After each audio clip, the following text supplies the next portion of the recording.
Good evening and welcome to the evening of day 13. So it is the last evening that we're going to be together feeding our starters, but don't worry, I'll still be here helping you along the way. And you can ask me questions anytime. Just contact me on my website or on my Instagram. But don't worry, I won't abandon you. I'll still be here for you. And we can all support each other along our journey. I'll still be here when you've got your gluten-free starter or regular starter all ready to go. I'll be here to help you along with the next steps to making your loaf. And you're going to just love it. I'm so excited for you. And I just hope you've enjoyed this journey so far and that you've had ease in this journey along making your sourdough starter. Share with you everything that I have learned to hopefully impart the knowledge that you need to make your own decisions when it comes to your sourdough starter and what it needs for your particular environment. So I sure hope that we've done that, and I hope you feel confident. And let's move on and take a look at our sourdough starters. So here we are, our sorghum sourdough starter. You can see it has definitely, I bumped this elastic big time. It has definitely had its peak rise and has fallen way back down. So if I'm not worried about this though, that just means that it's now an old starter and it needs to be fed. That's totally normal and acceptable and what we want to see. And Betty is as well, rose up and came down. Bob rose, you can see, way up. So at 1:30 it was here, and that was our, whereas the line is over there, but it rose to here, and that was what we thought was the peak. And then, because it started to fall back down, and then it rose back up and gave a second kick into its life. So it did have that second boost, which is totally normal. You can see in the back there how much higher it went. So that's totally normal, but you want to, if you're going to bake with it starting tomorrow, because it will be ready, and it probably is ready today, to be honest, but I always wait for the 14 days for it to be as mature as I can. But when you want to bake is at that first peak rise. That's when the yeast and bacteria are at their peak activity. And that's when you want to create your leavens. So let's take a look and see what they look like from the top. So we have our sorghum starter, Susie, our brown rice starter, Betty, and our regular starter, Bob.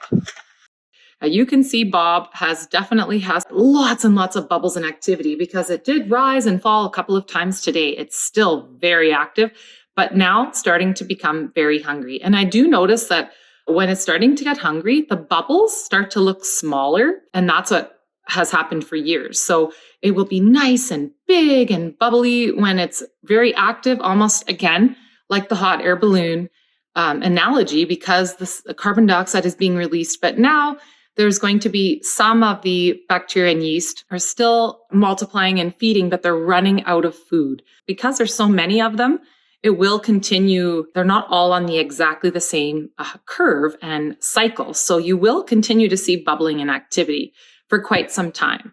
But to keep it at its peak activity, to make it as healthy as possible, we want to feed it again. So let's go ahead and feed our starter. So tonight we're going to feed our starter in preparation to actually make our leaven tomorrow. So what we need to do is feed our starter in a ratio that's going to allow us to have a very low base acidity.